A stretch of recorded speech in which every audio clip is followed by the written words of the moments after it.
Agora, vamos falar sobre como você apareceu? Porque você tem uma trajetória aí que você estava falando, que abriu sua primeira empresa com 16 anos. Como é que foi isso lá atrás? Como eu apareci em São Paulo, ou como eu... Como você saiu, de onde você saiu e apareceu pro Brasil inteiro? Porque eu já ouvi você falando algumas vezes que, assim, tinha tudo para você nunca, para ninguém nunca ter te conhecido, né? Todas as adversidades possíveis tinha ali. Então, como é que foi esse Paulo, criança? Como era? O que... Bom, eu desde muito cedo sabia o que eu queria e eu sabia que era muito difícil. Então, desde muito cedo, eu estudei tudo que eu tinha para estudar, mesmo assim. Eu fazia todo e qualquer curso que eu tinha oportunidade. Eu fui uma pessoa muito formada pelo Sesc, lá em Palmas. O Sesc, o Sebrae, o Senai, eram empresas que tinham davam muitos cursos lá. Então, assim, eu falei ontem com as meninas, eu fiz um curso de larvárias. A gente falando sobre máscara, eu falei, eu fiz um curso de larvárias, eu entendi larvárias. Eu sei, uma máscara, um tipo de máscara que não tem uma feição exatamente. Então, ela tanto pode ser uma máscara feliz quanto uma máscara triste, depende do seu corpo. E eu fiz um curso de larvárias junto com um curso de manipulação de bonecos. Então eu fiz todo e qualquer curso relacionado à minha área. Até não relacionado à minha área também. Eu fiz curso de operador de empilhadeira, porque eu falei assim, se algum dia eu fizer um personagem que precisa empilhar... Eu vou saber. Eu vou chegar na cara da Globo e falar assim, ó, operador de empilhadeira. Eu tinha isso na minha cabeça, eu achava que quanto mais qualificado eu fosse, maior a possibilidade. Eu sempre... E eu tinha ainda também aquela ilusão de que em algum momento eu ia estar num bar cantando ou fazendo uma cena. E ia chegar um cara e falar assim, tudo bem? Como é seu... Paulo Vieira? Eu sou diretor da Globo. Você vai ser a estrela da minha nova novela, porque você sabe empilhar coisas. Tu fez o curso de operador de empilhadeira, né? Era o que eu tava precisando. Então eu tinha isso na minha cabeça. Sonho. Então eu ficava buscando me especializar em tudo que eu pudesse, fazer todo o curso que fosse possível. Você fez teatro lá também? Principalmente, foi o que eu mais fiz. É que eu contei as coisas inúteis, né? As coisas... Inútil não, que larvárias é maravilhoso. As coisas mais aleatórias. Mais aleatórias. Mas eu fiz teatro a minha vida toda, assim. Com 9 anos eu já estava no teatro. E aí estreiei profissionalmente no teatro em Palmas com 12 anos de idade, numa peça chamada Como Educar os Pais, que era uma... que eu e a Kelly éramos os únicos atores de Palmas, e o grupo era um grupo de Brasília. E aí foi um grande sucesso lá. Nessa época, o Jornal Tocantins me deu minha primeira capa, dizendo assim, esse menino vai longe. Eu tinha 12 anos, era um menino gordinho, super pra frente, dizendo assim, imagina, minha vida vou ter muito sucesso. E aí eu convenci as pessoas de que eu realmente ia ter sucesso. Então as pessoas iam torcendo por mim. Eu tenho muito isso, assim, eu acredito que parte fundamental do trabalho da gente é convencer as pessoas de que a gente vai ter sucesso. Porque as pessoas entram na sua, elas começam a torcer por você. Então, eu tenho isso. Todo dia eu saio para fazer um amigo. Uma pessoa que eu não conheço, assim. Todo dia eu saio para que alguém goste de mim, alguém novo. Alguém fala assim, nossa, esse cara é muito legal. Porque eu acho que é mais uma pessoa torcendo para eu dar certo, assim. Quase como se eu fosse acumulando energias para poder fazer as minhas coisas. E eu fui convencendo as pessoas, fui convencendo a imprensa do Tocantins que eu ia dar certo, fui convencendo o público. E eu fazia muito teatro sério. Com 16 anos eu comecei a produzir, um pouco antes, na verdade, mas com 16 eu ajudei na produção do Comédia em Pé. Eu não sabia o que era stand-up. Não fazia ideia. Nessa época, minha vida era muito lotada, eu não assistia televisão, não fazia ideia. Ideia, assim. Tava alheio a essa cena. Alheio, não sabia o que era stand-up mesmo. As pessoas falavam assim, igual o Seinfeld. Eu falava, o quê? Nunca vi Muito série menos. também, eu nunca fui ligado em série. Realmente assim, da roça. E aí eles fazem stand-up. Eu falei, o que é stand-up? E aí fui entendendo com o Comédia em Pé o que era stand-up, assim, porque eu fiquei responsável por levar eles pra jantar, por levar eles pra passear, ir pra Taquarussu, pras cachoeiras. E aí eles me explicaram. Falei, eu faço isso na minha peça, que a gente tinha uma peça no Instituto Federal do Tocantins, no IFTO. Acho que hoje é só IF, sei lá. Que era, toda semana a gente tinha um espetáculo novo. E aí, a cada semana, eu era o mestre de cerimônias. Então eu entrava para dar tempo das pessoas trocarem de figurino, ficava conversando com a plateia. Eles falaram, bom, isso é stand-up. que você fala, por exemplo? Eu falei mais ou menos o que eu falava, eles falaram, é stand-up. Isso é seu? Você criou? Aham. Então você faz stand-up. Sobe com a gente hoje e faz. E aí foi a minha estreia no stand-up. Foi com Comédia em Pé. Eles falando... Apenas. E aí foi meu primeiro e único open da vida. Foi com Comédia em Pé. Porque depois disso, o dono de um restaurante lá viu e falou assim, vamos ter uma noite aqui. Acabei de voltar de Nova York. Não tem sempre alguém que acabou de voltar de Nova York no stand-up? Acabei de voltar de Nova York. E nunca é a gente. Nunca é a gente. É impressionante. E aí, Não, isso tá bombando e não sei o quê. Vamos fazer uma noite aqui. E eu comecei a fazer uma noite lá em Palmas. E comecei a convidar. Aí, assim, foi juntando outras pessoas fazendo também, né? Nessa época o Luciano Fileuria, e depois chegou o Bruno Barros, o Bruno BBB, e o Fopa, que juntaram comigo, fizeram o grupo Tô na Comédia. Depois veio o Ricardo Freitas, o Italão Basso. Então a gente foi construindo uma cena lá. Seu texto era do quê? Cara, basicamente o meu texto é o meu texto de hoje, assim. Eu não sou do tipo de comediante que faz um solo por ano. O meu solo que eu faço hoje, ele demorou 10 anos pra ficar pronto.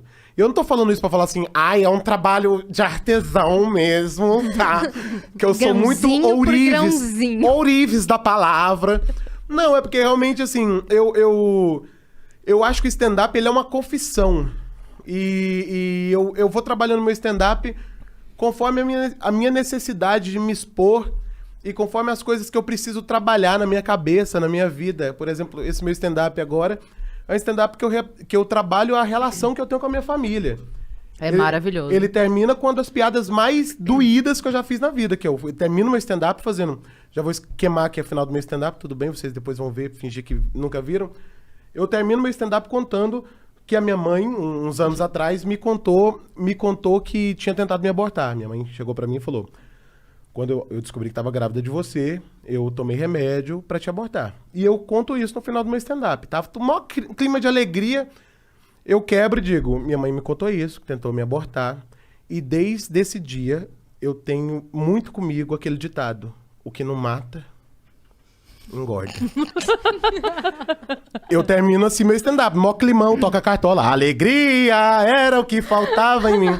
Então, o meu stand-up é muito nesse lugar da confissão e do que eu quero dizer sobre mim, do que eu quero dizer sobre a minha história. Enfim, por isso o meu texto dessa época era um texto ainda também falando sobre Palmas, falando sobre como Palmas era uma cidade que não era cosmopolita, era uma cidade de interior. Ainda falando sobre como as pessoas achavam que Palmas era. Eu falava muito sobre isso, assim. Não sei se já falava sobre a minha família, não sei. Mas assim... Você tinha um texto que falava sobre de ser pobre, o fantasma na casa do pobre? Não. Esses são depois? São textos mais... São textos de sei lá, uns 7 anos pra cá, assim. Nessa época, não. Nessa época eu falava muito sobre Palmas. E eu falava muito sobre política lá. Falava muito. Tanto que o Edinho do Avia muito fazer show com a gente e ele falava assim, o Paulo só vai descansar quando ele for assassinado no Tocantins e virar um Marte da comédia. Tipo assim, um Marte... Porque eu fazia muita piada Tipo, uma vez tinha um político em Palmas que foi condenado por trabalho escravo. E ele tava na plateia uma vez. Aí eu fui e falei, vamos cantar junto um dia no karaokê, aqueles escravos de Jó jogavam caxanga.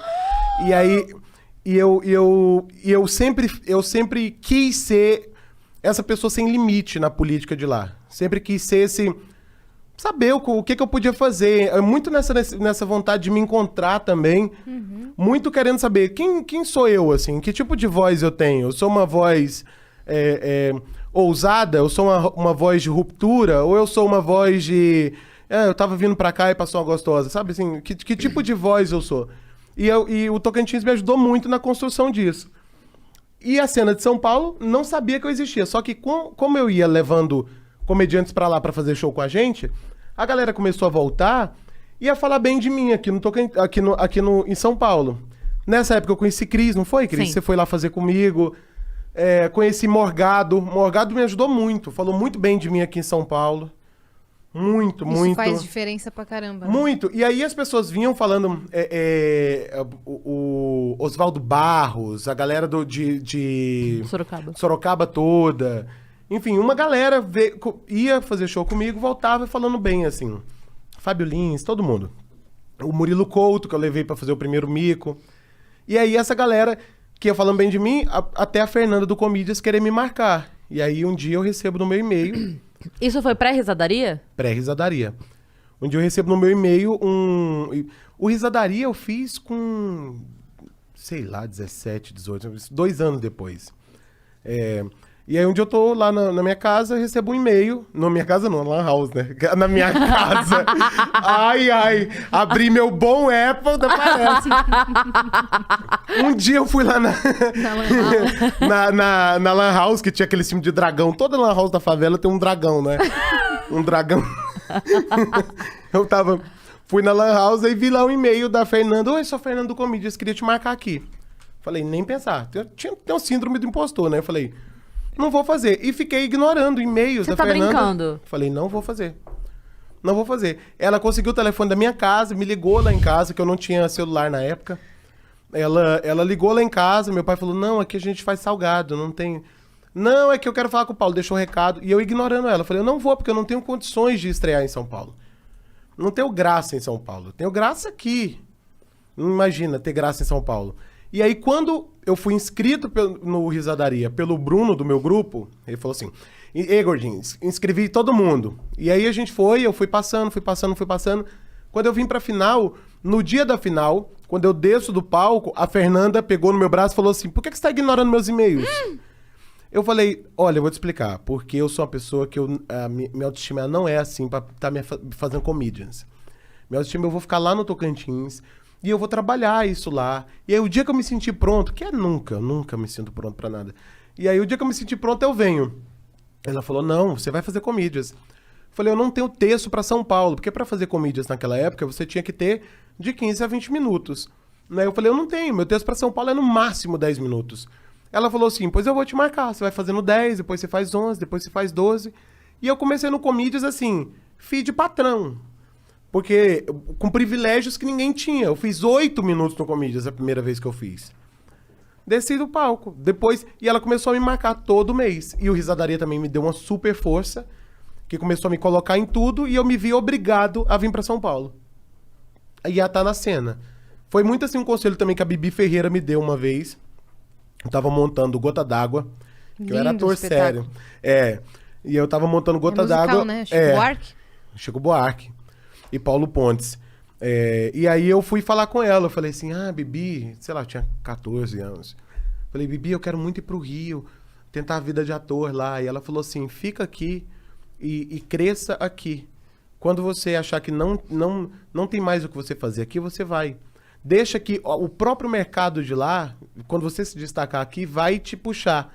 E foi meio que aconteceu, assim, o mercado de São Paulo me puxou da minha vida lá no Tocantins. E aí fiquei, né, aqui e lá, tudo que eu fazia aqui repercutia no Tocantins, o que era muito bom pra mim, porque me permitia ganhar dinheiro no Tocantins e gastar em São Paulo. Sim. Hoje eu tô fazendo o inverso. Mas era muito isso. Eu fazia no Comedians. Aí, sei lá, Verdun ia ver o show, fazer uma foto, Jornal Tocantins. Tá lá, destaque. Verdun vai prestigiar Paulo Vieira em São Paulo, Sociedade Tocantinense. Meu Deus, que é isso? Mentira, ele foi pra ver outras pessoas, tava lá. E aí... Ele passou na calçada e você puxou ele pra dentro. Ele tava indo numa pizza do lado. Exatamente. E aí eu fui, através da mídia, crescendo a minha imagem lá em Palmas. Paulo Vieira se apresenta com os maiores comediantes do Brasil. Paulo Vieira é um dos maiores comediantes, já é considerado um dos maiores comediantes do Brasil. Mentira, não era.